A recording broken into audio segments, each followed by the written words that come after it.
दोस्तों नमस्कार, हिंदी वेब जगत में स्वागत है। इस वीडियो में हम जानेंगे कि कंप्यूटर के बेसिक इंट्रोडक्शन यानी कंप्यूटर के बेसिक जानकारियाँ। तो चलिए वीडियो को शुरू करते हैं। तो सबसे पहले हम जानेंगे कि कंप्यूटर एक क्या चीज़ है। तो आसान भाषा में कहे तो कंप्यूटर एक इलेक्ट्रॉनिक यंत्र है जो कि आज का दिनों में बिना कंप्यूटर कुछ सोच नहीं सकती।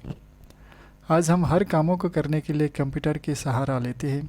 यह यूज़र से डाटा लेता है, इसे हम इनपुट कहते हैं, और उस डाटा को प्रोसेस करके रिज़ल्ट अति जल्द से जल्द देता है, यानी रिज़ल्ट आउट करता है, उसे हम आउटपुट कहते हैं। तो कुल मिलाकर इसे कहे तो ये क्या करेगा, यूज़र से डाटा लेगा, मतलब इनपुट करेगा। इनपुट होने के बाद क्या करेगा, उसको प्रोसेसिंग करेगा। उसको प्रोसेसिंग अभी क्या करना है, डाटा जो किस लिए क्या करने के लिए डाटा डाला है, या तो एग्जांपल के लिए 1+1 हम डाटा डाल दिया तो उसका रिज़ल्ट वो इक्वल करके उसका प्रोसेसिंग करके उसका रिज़ल्ट जो अति जल्द से जल्द वो देता है, उससे हम क्या कहते हैं, फिर आउटपुट कहते हैं। तो यहाँ पे मुख्य 3 काम होते हैं। एक इनपुट होते हैं, उसके बाद प्रोसेसिंग होते हैं, उसके बाद रिज़ल्ट आउट होता है, तो उसे आउटपुट कहते हैं। ये 3 मुख्य काम होता है। ये बेसिक इन्फॉर्मेशन है। तो कंप्यूटर शब्द कहाँ से आया, यह भी हमें जानना जरूरी है। तो कंप्यूटर शब्द लैटिन शब्द कंप्यूटर से लिया गया है, जिसका अर्थ है कैलकुलेशन यानी गणना करना। इसलिए इसे गणक या संगणक भी कहा जाता है। यह एक इम्पोर्टेंट क्वेश्चन है यहाँ पे। कंप्यूटर का हिंदी में नाम, उसका नाम क्या है, कंप्यूटर का दूसरा नाम क्या है, तो गणक या संगणक कहते हैं। तो पहले इसे कैलकुलेशन या गणना करने के लिए ही इस्तेमाल करते थे, लेकिन आज का दिन में इसे डॉक्यूमेंट बनाना, ईमेल करना, गाना सुनना, वीडियो देखना, डेटाबेस बनाना, गेम खेलना, बहुत सारे प्रोजेक्ट बनाना, ये सभी बहुत सारे काम इससे भी बहुत सारे काम कंप्यूटर के ज़रिए करते हैं। तो अगर कंप्यूटर के बारे में अगर जानना है तो आपको कंप्यूटर किसने आविष्कार किया, ये सबसे पहले आपको जानना ज़रूरी होता है। तो कंप्यूटर किसने आविष्कार की, तो इसका आधुनिक कंप्यूटर का जनक है चार्ल्स बाबेज। तो इन्होंने ही सन 1837 में एनालिटिकल इंजन का आविष्कार किया था, जो आज आधुनिक कंप्यूटर का आधार बना है। इसी के कारण इन्हें फादर ऑफ कंप्यूटर कहा जाता है। तो कंप्यूटर का आविष्कारक कौन है, तो कंप्यूटर का आविष्कारक है चार्ल्स बाबेज। तो चार्ल्स बाबेज को ही फादर ऑफ कंप्यूटर भी माना जाता है। तो कंप्यूटर का फुल फॉर्म क्या है, तो कंप्यूटर का भी एक अलग सा फुल फॉर्म है। तो जैसे कि अभी कंप्यूटर में अभी सी पहला लेटर है, तो पहला लेटर है, तो सी का मीनिंग है कॉमनली, ओ का ऑपरेटिंग, एम का मशीन, पी का पर्टिकुलरली, यू का यूज्ड, टी का टेक्नोलॉजी, ई का एजुकेशन, आर का रिसर्च। यानी इसको एक ही साथ कहेंगे तो क्या होता है इसका अर्थ, तो commonly operating machine particularly used in technology, education and research. मतलब कॉमनली मतलब कॉमन, ये साधारण है। ये कंप्यूटर चलाना कोई रॉकेट साइंस का बात नहीं है। जैसे हम मोबाइल चलाते हैं वैसे कंप्यूटर भी हम सभी चला सकते हैं, ये कॉमन पीपल चला सकते हैं। तो इसीलिए ये कॉमनली ऑपरेटिंग करने वाला एक मशीन है। तो इसको पर्टिकुलरली कहाँ पे यूज़ करते हैं, तो टेक्नोलॉजी, इसको ज़्यादातर टेक्नोलॉजी पे यूज़ करते हैं, टेक्नोलॉजी का, एजुकेशन और रिसर्च, इन तीनों में ज़्यादातर काम करते हैं, यूज़ करते हैं। तो कंप्यूटर का मेन कंपोनेंट्स क्या क्या है, ये भी हमें जानना जरूरी है। Main components means parts of computer. तो कंप्यूटर के विभिन्न पार्ट्स रहते हैं। कंप्यूटर अकेला या मॉनिटर या सीपीयू अकेला कुछ कर नहीं पाते, तो उसमें भी बहुत सहायक डिवाइसेस लगते हैं। बहुत सारे डिवाइसेस मिलके कंप्यूटर का एक सिस्टम होता है। तो उस कंप्यूटर के मेन कंपोनेंट को 3 भागों में भाग किया है। इन 3 भागों में हम लोग बाद में डिटेल्स में जानेंगे।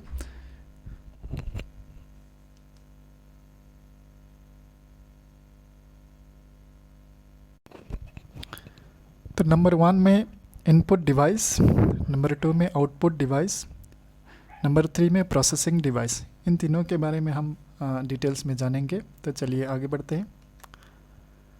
तो सीपीयू क्या है? यह कंप्यूटर का एक मुख्य भाग है, मुख्य कंपोनेंट है, मुख्य पार्ट्स है। सीपीयू का फुल फॉर्म है सेंट्रल प्रोसेसिंग यूनिट। इसे शॉर्ट में हम सीपीयू कहते हैं। यह एक अति आवश्यक डिवाइस है कंप्यूटर के लिए, जिसके बिना कंप्यूटर अधूरा है। सीपीयू को कंप्यूटर के मेन ब्रेन यानी मस्तिष्क भी कहते हैं। जैसे कि हमारे शरीर में मस्तिष्क पूरा शरीर को कंट्रोल करता है, ठीक उसी तरह सीपीयू भी यानी सेंट्रल प्रोसेसिंग यूनिट भी कंप्यूटर को इनपुट और आउटपुट में चल रहे सभी प्रक्रियाओं को संचालित करते हैं। तो इसलिए सीपीयू कंप्यूटर सिस्टम का एक मुख्य कंपोनेंट है, मुख्य डिवाइस है। तो इन सीपीयू अकेला भी काम नहीं कर सकते, इसमें भी और सहायक डिवाइसेस लगते हैं। तो सीपीयू को तीन सहायक उपकरण जो उसमें लगते हैं, उसमें मेन में होता है मेमोरी होता है, उसमें कंट्रोल यूनिट रहता है, उसमें एएलयू यानी अरिथमेटिक लॉजिकल यूनिट रहते हैं। तो इसमें हम इसको आगे में डिटेल्स में जानेंगे। तो इनपुट डिवाइस क्या है? अभी हम यहाँ पे जानेंगे कि इनपुट डिवाइस किसे कहते हैं।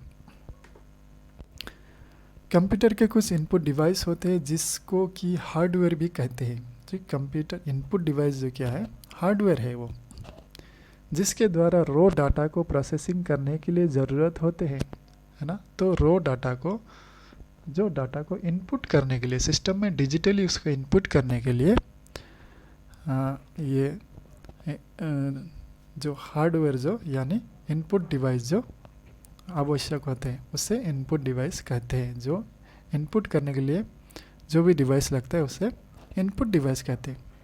तो चलिए जानते हैं इनपुट डिवाइस क्या क्या होते हैं। तो नंबर 1 में आएगा इनपुट डिवाइस हो गया कीबोर्ड। कीबोर्ड एक मेन इनपुट डिवाइस है, क्योंकि कीबोर्ड से हम लोग टाइपिंग करके उस डाटा को इनपुट करते हैं। तो इसलिए कीबोर्ड हो गया मुख्य इनपुट डिवाइस। तो उसके साथ साथ माउस भी इनपुट है, जॉयस्टिक भी input device, scanner, microphone, barcode reader, magnetic ink card reader जो कि एमआई शेयर कहते हैं, optical mark reader, optical character reader, digitizer, ये सभी क्या है, इनपुट डिवाइसेस है, जो कि इन सभी ने कुछ अपना जो इनपुट डाटा जो इनपुट करने के लिए ये लोग सहायक हैं। तो कीबोर्ड का हम डिटेल्स छोटी सी एक जानकारी लेंगे कीबोर्ड का। तो कीबोर्ड एक प्राथमिक इनपुट डिवाइस है। मैं ऑलरेडी बताया हूँ जो कीबोर्ड कंप्यूटर का मुख्य इनपुट डिवाइस है, यानी प्राथमिक इनपुट डिवाइस है, जिसे डाटा को इनपुट और कमांड करने के लिए व्यवहार होते हैं। इस की का अलग अलग प्रकार है। इस कीबोर्ड को भी अलग अलग कीज को नाम दिया गया है। जैसे कि टाइपिंग की में रहेगा, क्या रहेगा, अल्फ़ाबेट भी रहेगा, न्यूमेरिक भी रहेगा, इसलिए अल्फ़ा न्यूमेरिक कहते हैं। जो ABCD का भी भाग रहेगा और 1 2 3 का भी भाग रहेगा, तो इसे अल्फ़ा न्यूमेरिक भी कहते हैं, यानी वो टाइपिंग की है। दूसरे नंबर में फंक्शनल की, जो भी फंक्शनल की रहता है तो वो कुछ फंक्शन के लिए स्पेशली यूज़ करते हैं। तो F1 F2 F3 ऐसा लेकर F12 तक रहता है, तो उसको फंक्शनल की कहते हैं। 3 नंबर हो गया कंट्रोल की। जो भी कंट्रोल की हम लोग control plus A, control plus B, control plus C ऐसे हम लोग लगा के जो शॉर्टकट की यूज़ करते हैं, तो कंट्रोल की है वो सभी। तो नेविगेशन की, तो नेविगेशन हो गया जो भी स्पेशल पर्पस के लिए कुछ की यूज़ करते हैं, जैसे कि अप डाउन इंसर्ट, है ना। तो ये सभी स्पेशल की है, और साथ ही साथ स्पेशल का की के साथ ही साथ एरो की भी होते हैं, जो कि लेफ़्ट राइट अप डाउन ये सभी एरो की भी रहता है, तो वो भी नेविगेशन में ही आते हैं। तो इन सभी की क्या है, एक ही कीबोर्ड में रहता है, अटैच रहता है, एक ही कीबोर्ड में अलग अलग उसमें रहता है। तो इस कीबोर्ड सीपीयू के साथ वेयर यानी ब्लूटूथ के ज़रिए कनेक्ट होते हैं।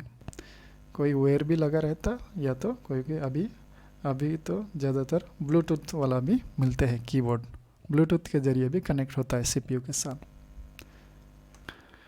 माउस कंप्यूटर के अति आवश्यक इनपुट डिवाइस है, इसे पॉइंटिंग डिवाइस भी कहते हैं। इसके व्यवहार से कंप्यूटर के स्क्रीन के पॉइंटर या कर्सर को कंट्रोल करता है। इस पॉइंटर के जरिए कंप्यूटर के अंदर फाइल्स, फोल्डर और दूसरे सभी ऑप्शन को खोलने, बंद करने, एक जगह से दूसरी जगह ले जाने, उनके जानकारी लेने में इसे इस्तेमाल करते हैं। तो माउस के दो बटन रहते हैं, एक राइट होगा, एक लेफ्ट होगा, और एक मिडिल में एक व्हील रहेगा, जो कि अप एंड डाउन करने के लिए इस्तेमाल करते हैं। तो और दूसरी इनपुट डिवाइस हो गया जॉयस्टिक, जो कि जॉयस्टिक को ज़्यादातर गेम खेलने में यूज़ करते हैं, और साथ ही साथ जो भी वीडियो या तो कैमरा को जूम इन जूम आउट करने के लिए उसके लिए भी व्यवहार करते हैं। यह भी एक इनपुट डिवाइसेस है। तो स्कैनर मशीन तो पता ही है हमें, तो स्कैनर भी एक कंप्यूटर का इनपुट डिवाइस है। यह एक फ़ोटोकॉपी मशीन है, जैसे कि हम लोग जेरॉक्स मशीन जैसे है, जेरॉक्स मशीन है। इसके द्वारा हार्ड फोटोकॉपी यानी इमेज और पेपर को डिजिटल में कन्वर्ट करके कंप्यूटर के हार्ड डिस्क में स्टोरेज करते हैं, इसीलिए इसे भी इनपुट डिवाइस कहते हैं। जो माइक्रोफोन कंप्यूटर के इनपुट डिवाइस है। इससे हमारे साउंड या वॉइस को क्या करते हैं, डिजिटली कंप्यूटर के हार्ड डिस्क में स्टोरेज कर सकते हैं, है ना। हम मुंह से जो भी बोलते हैं उसको क्या है, रिकॉर्ड करके वो क्या करेगा, डिजिटली स्टोर करेगा। इससे कोई मल्टीमीडिया प्रेजेंटेशन में वॉइस ओवर और कोई वॉइस मिक्सचर भी कर सकते हैं। तो इसके लिए यह भी एक इनपुट डिवाइस है। बारकोड रीडर, जो एक बारकोड रीडर होते हैं, बारकोड रीडर द्वारा बारकोड इमेज को स्कैन करके अल्फ़ा न्यूमेरिक में कन्वर्ट करता है और इसे कंप्यूटर के हार्ड डिस्क में स्टोरेज करता है, इसलिए यह भी इनपुट डिवाइस कहते हैं इसको भी। तो मैग्नेटिक इंक कार्ड रीडर, जो MICR, यह ज़्यादातर बैंक में व्यवहार करते हैं। इसे चेक को जल्दी से रीड कर सकते हैं, क्योंकि चेक में एक विशेष तरह के मैग्नेटिक इंक व्यवहार होते हैं। इससे यह क्या है, जल्दी रीड करने में हेल्प होते हैं। नेक्स्ट में हो गया ऑप्टिकल मार्क रीडर, जो OCR एक ऑप्टिकल स्कैनर है। यह पेन या पेंसिल से मार्क किया हुआ रीड करता है। इसे ज़्यादातर मल्टीपल चॉइस क्वेश्चन के आंसर शीट के लिए यूज़ करते हैं।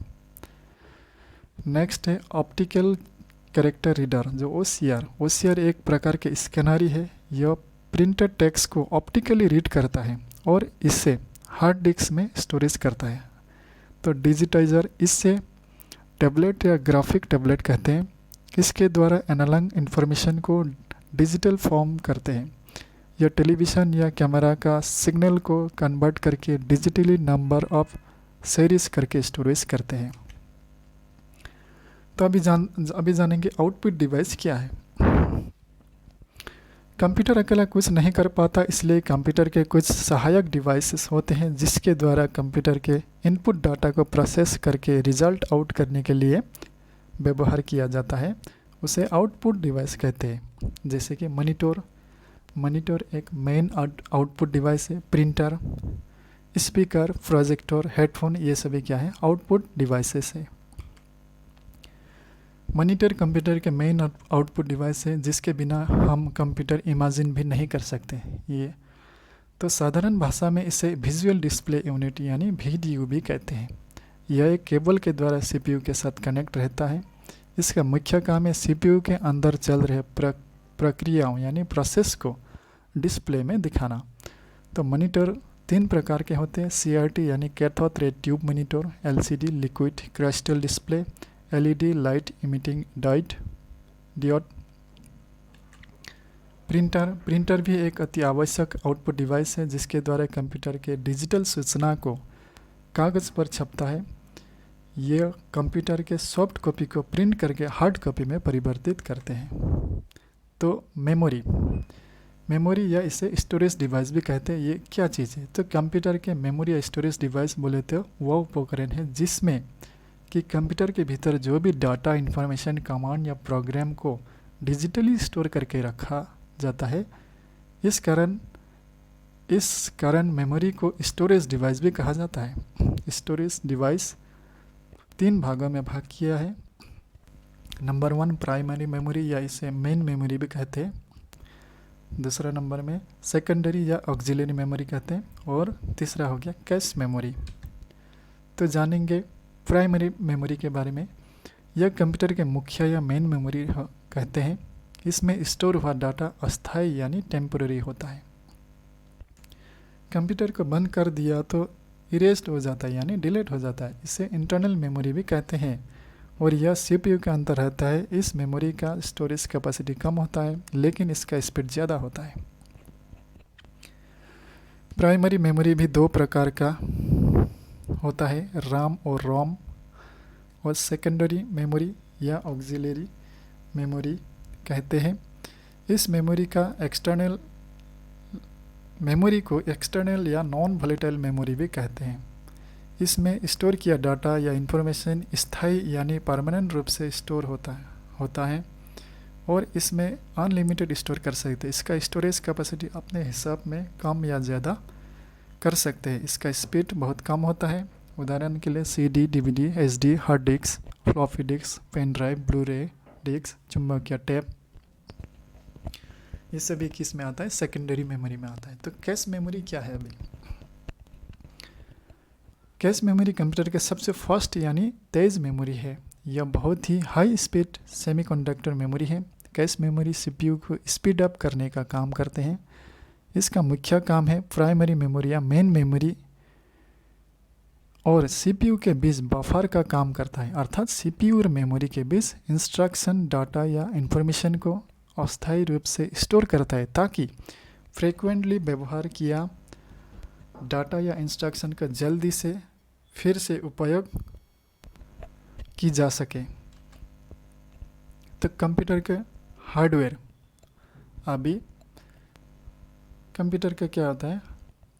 हार्डवेयर और सॉफ्टवेयर रहता है। तो अभी हार्डवेयर किसे कहते हैं? जो कंप्यूटर के हार्डवेयर बोले तो हम समझ सकते हैं कि कंप्यूटर के वे भाग है जिसका भौतिक रूप होता है, जिसे हम देख और छू सकते हैं, उसे कंप्यूटर के हार्डवेयर कहते हैं। Example monitor, mouse, printer, CPU, keyboard, scanner आदि ये सभी हम लोग छू सकते हैं, इधर से उधर ले जा सकते हैं। तो इसे हम लोग हार्डवेयर कहते हैं कॉमनली। तो कंप्यूटर हार्डवेयर को 4 भागों में बांटा गया। इनपुट डिवाइस ऑलरेडी हम लोग जान लिया, आउटपुट डिवाइस उसको भी हम लोग जान लिया, प्रोसेसिंग डिवाइस इसको भी हम लोग जान लिया, स्टोरेज डिवाइस ये भी मेमोरी, इसको भी हम लोग जान लिया।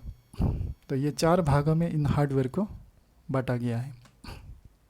अभी सॉफ्टवेयर क्या है? कंप्यूटर के सॉफ्टवेयर बोले तो यह एक अमूर्त है जिसे हम भौतिक रूप से इसे छू नहीं सकते, बस इसे केवल देख सकते और महसूस कर सकते हैं। इसीलिए सॉफ्टवेयर एक निर्देशों का समूह या प्रोग्राम के संग्रह के रूप में परिभाषित किया जाता है। कंप्यूटर सॉफ्टवेयर को मुख्य रूप में 2 भागों में भाग किया है। एक हो गया सिस्टम सॉफ्टवेयर और एक एप्लीकेशन सॉफ्टवेयर। जो सिस्टम में कुछ ड्राइव रहता है, बहुत सारा सिस्टम का जो भी इंटरनल ड्राइव रहता है, उस ड्राइव को सॉफ्टवेयर सिस्टम सॉफ्टवेयर कहते हैं। और एप्लीकेशन सॉफ्टवेयर, जो भी अभी एप्लीकेशन सॉफ्टवेयर बोले तो जैसे कि मेल, MS माइक्रोसॉफ्ट, ये सभी हो गया एप्लीकेशन सॉफ्टवेयर। तो कंप्यूटर की कुछ विशेषता है यानी कैरेक्टरिस्टिक्स ऑफ कंप्यूटर। इसकी बहुत सारी विशेषताएं हैं, इसलिए कंप्यूटर आज के दिन में पॉपुलैरिटी बढ़ा है।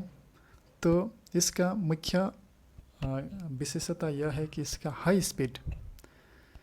एक मनुष्य किसी जटिल कैलकुलेशन को करने में अगर 1 घंटे का समय लेता है तो कंप्यूटर उसी कैलकुलेशन को कुछ ही सेकंड में पूर्ण कर सकता है। वह इसलिए क्योंकि कंप्यूटर एक बेहद सुपर फास्ट मशीन है और ये इसकी सबसे बड़ी विशेषता है। तो हाई स्पीड जो इसका मुख्य विशेषता है। उसके बाद आता है एक्यूरेसी, जो सटीकता। कंप्यूटर की दूसरी सबसे बड़ी विशेषता कहते हैं इसे एक्यूरेसी को। इसके द्वारा की जाने वाली प्रत्येक कैलकुलेशन 100% करेक्ट होती है ना। अगर हम लोग आदमी मनुष्य हम लोग गलत कर सकते हैं, लेकिन कंप्यूटर गलत नहीं करेगा। अगर आप सही डाटा इनपुट किया है तो आपको सही रिजल्ट 100% सही रिजल्ट वो अवश्य देता है। तीसरे नंबर में हो गया स्टोरेज कैपेसिटी, तो भंडारण की क्षमता। कंप्यूटर में उच्च भंडारण क्षमता होती है, जिसके कारण उन्हें बड़ी मात्रा में विभिन्न प्रकार के डाटा या इंफॉर्मेशन को स्टोर करके रख सकते हैं। चौथा नंबर में हो गया रिलायबिलिटी, जो विश्वसनीयता। कंप्यूटर एक भरोसेमंद मशीन है जिस पर लंबे समय तक विश्वास किया जा सकता है। यही कारण है कि आज बड़े बड़े संगठन, संस्थान, कंपनियां, कार्यालय हर जगह पर इसका विश्वसनीयता के कारण इसे यूज़ करने लगे हैं। तो मल्टीटास्किंग या बहुकार्यन, यानी एक ही समय में ये बहुत सारे अलग अलग काम कर सकता है। जैसे एक ही समय में गाना भी सुन सकता है, उसी टाइम में आप टाइपिंग भी कर सकता है, उसी टाइम में आप दूसरा कुछ भी ये देख सकता है। तो एक ही समय में मल्टीटास्किंग कहते हैं इसलिए इसे। और सिक्योरिटी जो कि सुरक्षा के लिए ये नंबर 1 है, क्योंकि आपका अनुमति के बिना वो डाटा को किसी को शेयर नहीं करते। और इसके साथ ही साथ इसमें पासवर्ड की व्यवस्था है, जो मल्टीपल पासवर्ड लगा सकता है इसमें, तो सुरक्षा के लिए ये एक भरोसेमंद है। तो वर्सेटिलिटी विविधता, जो कि हम सभी जानते हैं कि कंप्यूटर विभिन्न प्रकार के कार्य कर सकता है, इसलिए इसे वर्सेटाइल मशीन कहा जाता है। अर्थात कंप्यूटर का उपयोग विभिन्न क्षेत्रों से संबंधित समस्याओं का हल करने के लिए किया जा सकता है। उनका उपयोग स्कूल, अस्पताल, कॉलेज, व्यापार, सरकारी संगठन, रेलवे स्टेशन, एयरपोर्ट, घर, अलग अलग हर जगह पर, यानी आज कहे तो हर व्यक्ति आजकल कंप्यूटर यूज़ करते हैं। तो लास्ट में हो गया डिलीजेंस, यानी कर्मठता, यानी निरंतरता। जो हम मनुष्य किसी भी कार्य को लंबे समय तक नहीं कर सकते, लेकिन कंप्यूटर कंटिन्यूली काम कर सकते हैं, वो थकते नहीं हैं। हम मनुष्य थक जाते हैं, लेकिन कंप्यूटर थकते नहीं हैं। तो कंप्यूटर के इतिहास क्या है? तो अगर कंप्यूटर के बारे में अगर सीखना है तो उसका इतिहास के बारे में थोड़ा कुछ आपको जानकारी रहना चाहिए, इसलिए इसका बारे में भी जानना ज़रूरी है। तो एबेकास, जो कंप्यूटर कब से शुरू हुआ, इसका सटीक जानकारी पाना तो बहुत ही कठिन है। अनुमानित 3000 वर्ष पहले चीन ने गणना करने के लिए अबकास नाम का कैलकुलेशन मशीन का आविष्कार किया था। इसके साथ ही कंप्यूटर की यात्रा भी शुरू हुई। दूसरी में आता है जॉन नेपियर। सन 1616 में जॉन नेपियर ने भी गणना करने के लिए और एक कैलकुलेटर की आविष्कार की, जो कि जोड़ना, घटाना और गुना आसानी से कर सकता था। तो तीसरे नंबर में ब्लेज पास्कल। इस फ्रांस के गणितज्ञ ब्लेज पास्कल ने सन 1642 में मैकेनिकल डिजिटल कैलकुलेटर की आविष्कार किया, जो अबकस कैलकुलेटर से अधिक तेज़ गति से गणना कर सकता था। उसके बाद आया चार्ल्स बाबेज। सन 1822 में चार्ल्स बाबेज ने एक डिफरेंट इंजन की आविष्कार की थी। उसके बाद में सन 1833 में उन्होंने ही फिर से एनालिटिकल इंजन नाम के और एक इंजन के रूप में माने जाने वाले एक पहला सामान्य कंप्यूटर की आविष्कार किया था। इसके आधार पे ही आज का मॉडर्न कंप्यूटर बनाया गया। इसीलिए चार्ल्स बेबेज को कंप्यूटर के जनक या फादर ऑफ कंप्यूटर भी माना जाता है। तो कंप्यूटर के प्रकार, आजकल कंप्यूटर अलग अलग प्रकार के मिलते हैं। कोई लैपटॉप, कोई डेस्कटॉप, कोई मिनी लैपटॉप, कोई बड़ा लैपटॉप, छोटा लैपटॉप, अन्य विभिन्न प्रकार के मिलते हैं। तो इसे कार्य प्रणाली के आधार पर 3 भागों में बांटा है: एनालॉग कंप्यूटर, डिजिटल कंप्यूटर और हाइब्रिड कंप्यूटर। और पर्पस के आधार पर, यानी उद्देश्य के आधार पर जनरल पर्पस कंप्यूटर और स्पेशल पर्पस कंप्यूटर में बांटा है। नंबर 3 में आकार का हिसाब से यानी साइज़ का हिसाब से माइक्रो कंप्यूटर, वर्क स्टेशन या desktop computer. Work station computer या डेस्कटॉप कंप्यूटर ज़्यादातर ऑफिस में यूज़ किया जाता है, ऑफिस वर्क में। Mini computer, main frame computer, super computer, laptop computer, plum top computer. तो जेनरेशन, अब ये कंप्यूटर के भी अलग अलग जेनरेशन है। कौन सा जेनरेशन, कौन सा कितना से कितना सन तक चला था, इसको भी हमें जानना ज़रूरी है।